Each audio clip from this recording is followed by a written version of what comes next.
네, 소란을 일으켜 죄송합니다. 예.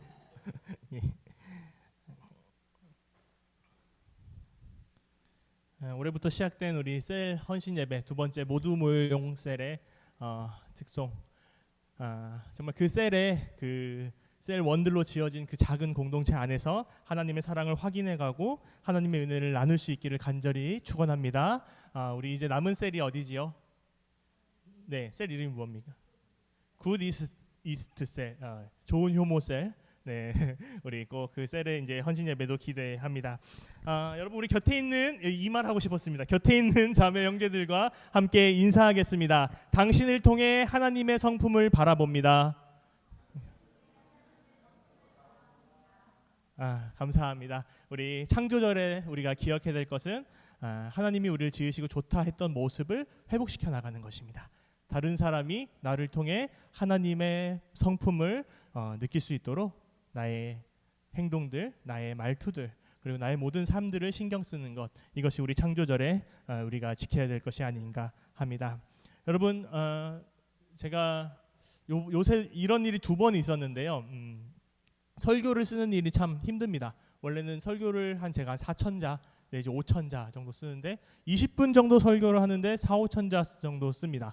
그러니까 이게 사실 많은 것이 아닙니다. 목사님들 보시면 한 30분, 40분 설교하시는 분들도 있잖아요. 근데 아직은 제가 목사가 된 지 얼마 안 돼서 그런지 그 4,000자 채우기도 정말 힘든데, 그런데 오늘 이상하게 이번 주는 설교가 그냥 써지는 겁니다. 그래서 주님이 이제 드디어 말씀하시는구나, 그냥 말씀한 대로 쭉쭉 써지면서 주님 이상합니다, 글이 써져요 하면서 막 글을 이제 구성을 했는데 역시 지난번 수요 예배 때도 이런 적이 있는데 알고 보니까 내용이 제가 지난 5월 마지막 주에 했던 설교 내용과 되게 비슷한 내용이더라고요. 그래가지고 똑같은 설교를 하면 여러분 제일 충격적인 거는 여러분이 처음 듣는 것처럼 느끼는 것. 그게 제일 충격적이고, 일단 이걸 기억 못한다고 하는 게 제일 충격적이고, 두 번째는 똑같은 설교를 하면 저도 마음이 그렇죠. 그래서 최대한 이 말씀을 어떻게 다시 또 지금 오늘 한 3개월이 지난 지금 어떻게 좀 생각이 바뀌었는지 를 좀 여러분이랑 나누면서 여러분도 이 설교의 내용, 주제에 대해서 같이 생각을 해봤으면 좋겠습니다. 오늘 설교의 주제는 믿음과 행함입니다. 믿음과 행함. 우리 성년 축하 예식 때 이 믿음과 행함이라는 주제로 담임 목사님 모시면 반칙입니다. 믿음과 행함이라는 주제로 설교를 했었는데, 이 믿음과 행함에 대해서 이 믿음과 행함은 따로 가는 것이 아니라 같이 가는 것이다 라는 말을 여러분이랑 나누었던 기억이 여러분 나시죠? 잘 나지 않으시면 유튜브를 통해서 다시 한번 보시기를 바랍니다. 정말 교회의 역사에서 여러 논쟁들이 있었는데 여러 논쟁 중 큰 논쟁으로 꼽을 수 있는 것이 바로 믿음으로 우리가 구원을 얻느냐, 우리가 행함으로 구원을 얻느냐.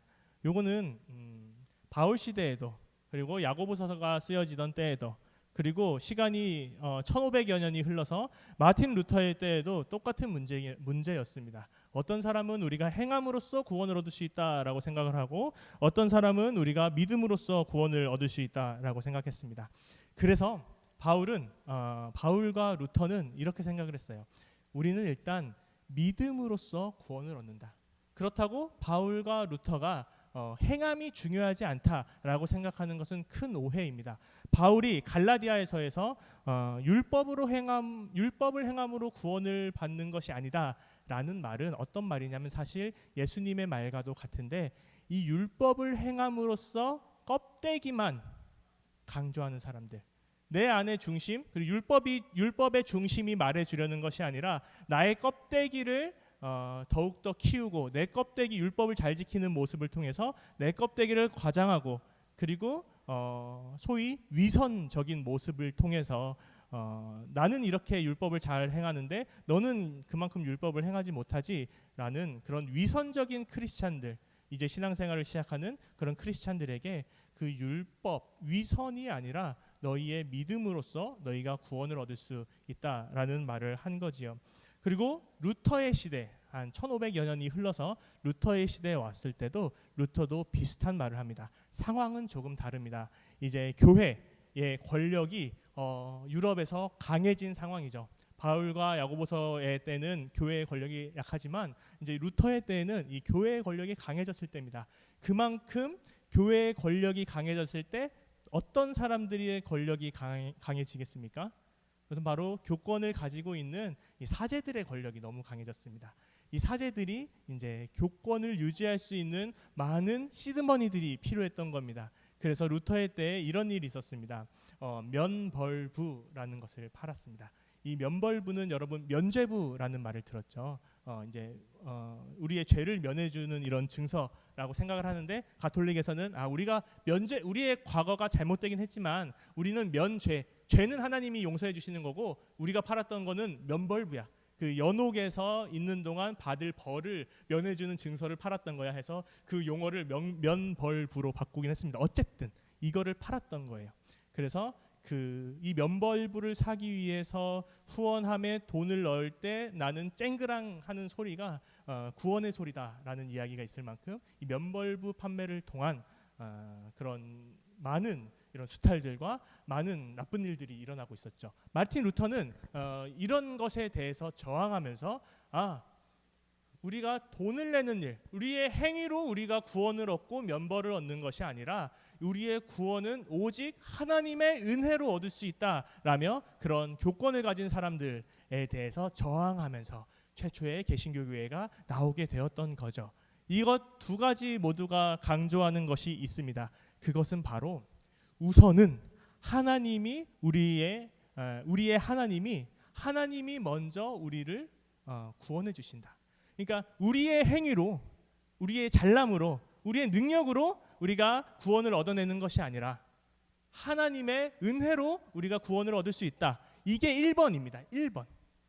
그래서 독일어 예배, 이것도 여러분 제가 한 몇 주 전에 여러분이랑 이야기를 나누면서 얘기했는데 독일어로 예배가 뭐죠?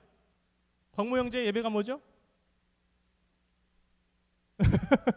고테스딘스트입니다. 이 고테스딘스트라는 말은 하나님 서비스라는 말이었던 것 기억이 나시죠? 처음 듣는 표정하시면 안 됩니다. 하나님이 서비스하신다라는 거예요. 이제 그 전까지는 우리가 하나님께 예배 드렸다면 이제는 하나님이 우리를 서비스하는 일, 하나님이 죄로 물들었던 우리를, 하나님으로부터 멀어졌던 우리를 하나님께 돌이킬 수 있도록 우리를 고쳐주시고 우리를 거룩하게 만들어가고 우리를 정결하게 만들어가는 그 과정이 바로 예배다라는 것이 마틴 루터의 신학이었던 거예요. 그것처럼 바울과 루터는 이 하나님의 은혜로 인한 절대적인 구원까지를 강조했던 것이지 그 다음에 따르는 행함에 대해서 그렇다고 해서 행함이 아무 필요도 없다라는 말을 한 것은 아닙니다.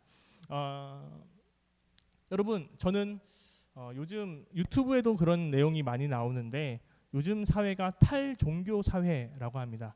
사람들이 종교를 떠나는 사회라고 하는데 그런데 저는 잘 모르겠어요. 왜냐하면 우리는 요즘 어느 때보다 사실은 종교성을 더욱더 가지고 있는 것 같아요.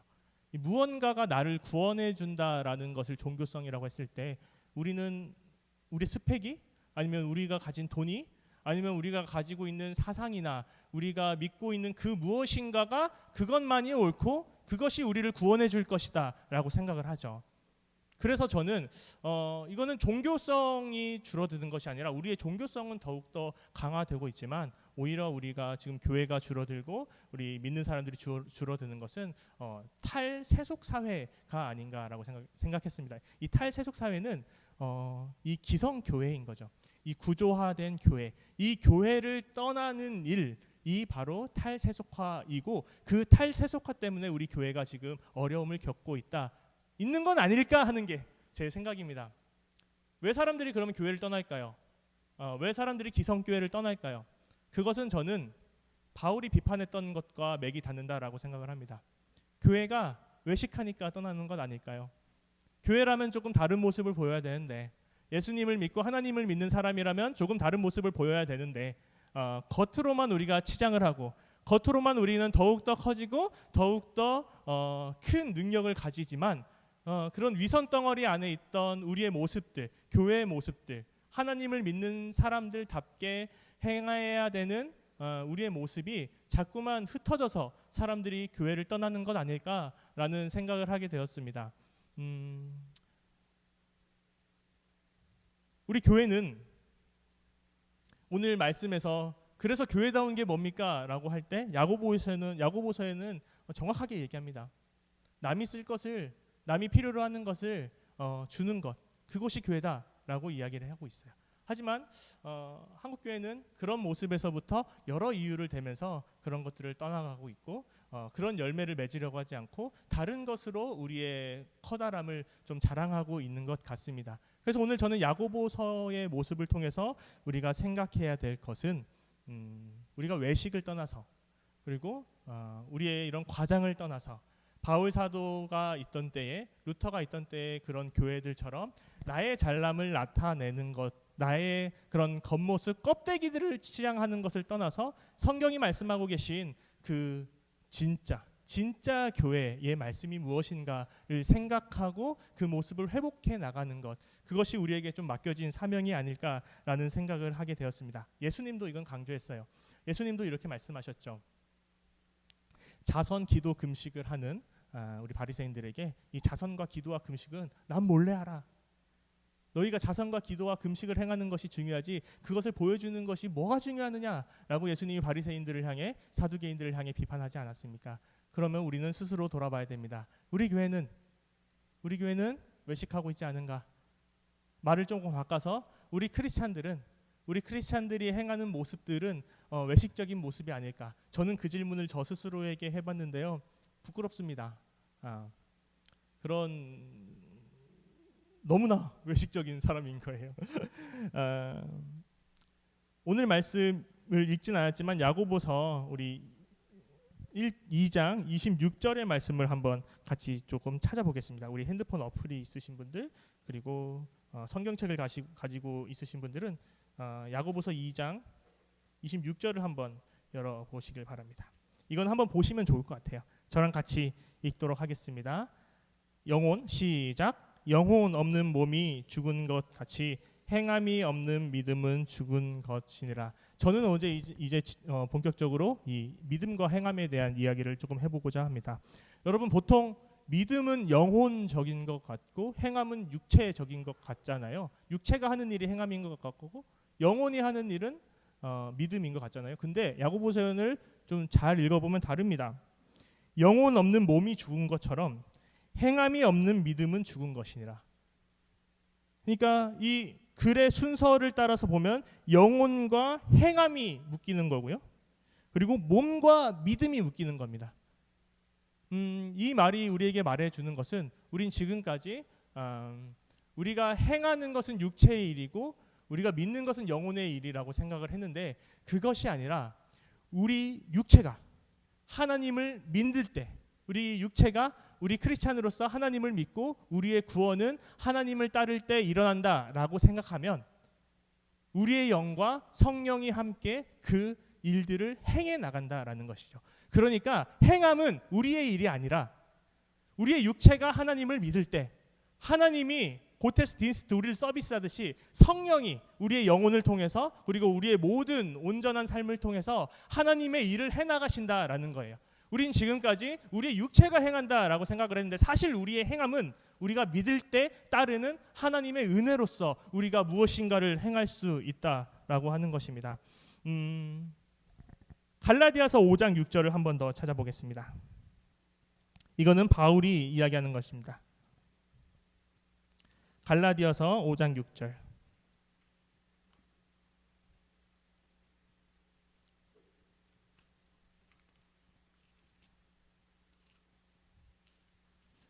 우리 5장 6절 한 목소리로 읽겠습니다.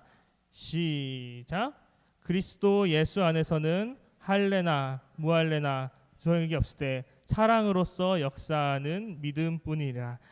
이 말씀은 우리가 믿을 때 그 일들이 어떻게 일어나느냐.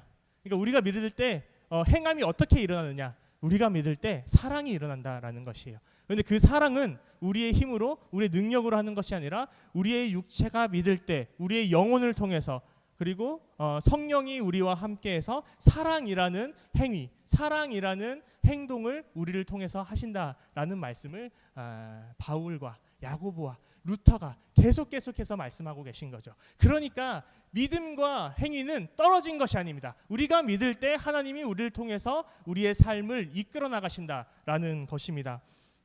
그러니까 오늘 이 갈라디아서 말씀을 통해서 우리가 볼 수 있는 것은 우리가 믿을 때 우리의 삶으로 드러내야 되는 것은 우리가 아니고 오직 하나님이어야 돼요. 이상하게도 율법학자와 마틴 루터 시대의 사제들은 자신들이 잘 믿음으로써 자신들이 드러났습니다. 율법학자들은 자신들이 율법을 잘 지킴으로써 율법학자들이 좋은 옷을 입고 크게 거리를 걸어 다녔죠. 자신이 드러났죠. 학자들은 마틴 루터 당시의 그런 사제들은 이 하이어라키라는 말 아시죠? 하이어라키. 이 하이어라키가 교권이죠. 사실은 이 교권에서부터 시작되는데 이 하이어라키 삼각형 꼭대기에 있는 사람들이 사제였던 거예요. 그러니까 그 사람들은 자신들의 행위로 자신들이 드러났는데 사실은 바울과 야고보가 하고 싶었던 말은 무엇이냐면 당신들의 그 믿음과 행위로 드러나야 될 것은 오직 예수 그리스도가 드러나야 된다. 여러분의 믿음이 다른 사람들에게 보여질 때 다른 사람들이 당신을 보고 당신의 모습, 당신의 껍데기에 집중하는 것을 여러분이 너무 생각하는 것이 아니라 당신의 행동을 보고 당신의 믿음을 보고 당신을 통해서 하나님의 사랑을 알 수 있게 하는 것, 하나님이란 분이 어떤 분인지를 알게끔 우리의 삶으로 드러내는 것, 그것이 야고보서와 바울이 이야기하는 믿음과 행위의 관계입니다. 권현경이라는 신약학자가 있습니다. 우리나라에서 유명한 신약학자인데 이분은 이런 위선의 헬라어 단어를 소개합니다. 그것은 배우라는 거예요. 배우. 아주 위선이라는 헬라어의 단어의 원뜻은 배우, 액팅, 이 연기라는 거죠. 그러니까 내가 이런 모습을 보이는 것, 내가 이런 모습을 통해 보이는 것, 그 껍데기만 화려하지 그 속은 비어있는 그런 배우의 모습을 가진 지금 오늘날의 크리스찬을 넘어서 오직 우리의 삶이 예수 그리스도만 드러낼 수 있는 삶으로 나아가야 된다라는 말을 했습니다.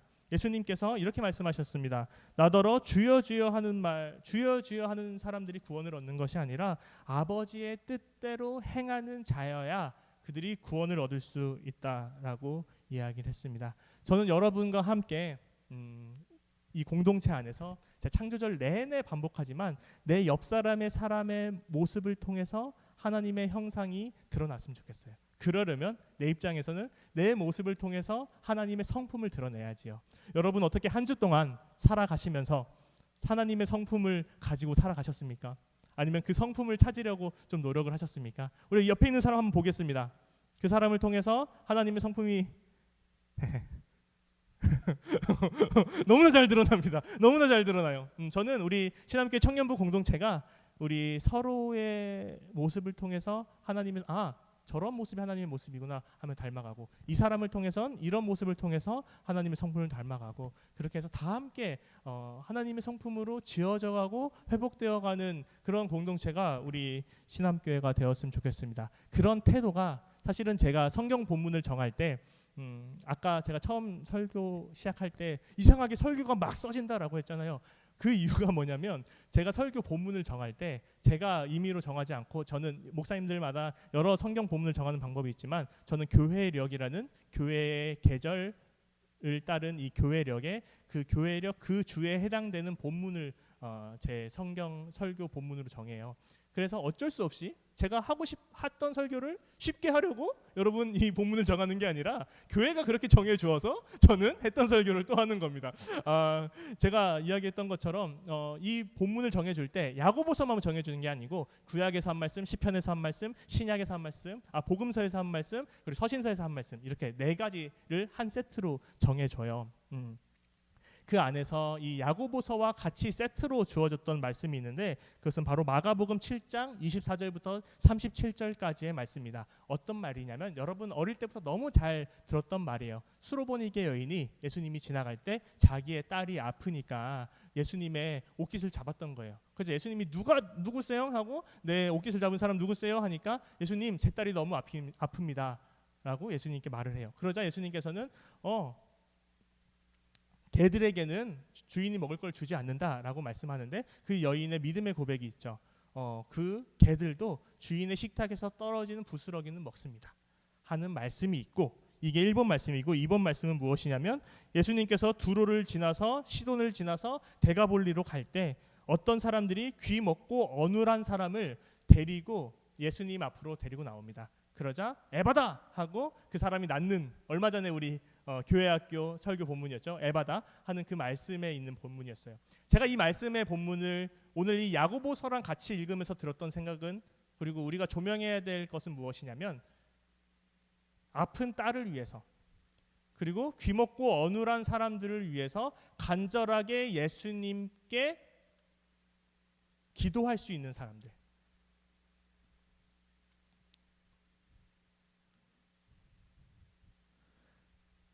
누군가를 위해서 오늘 야고보서에서는 누구더러 배고픈 사람더러 배부르게 하라, 빵 먹어라 하는 것이 아니라 너희가 정말 그 사람에게 필요한 것을 주라 하는 말씀이 있었지 않습니까? 우리도 이제 그렇게 살아야 되는 거죠.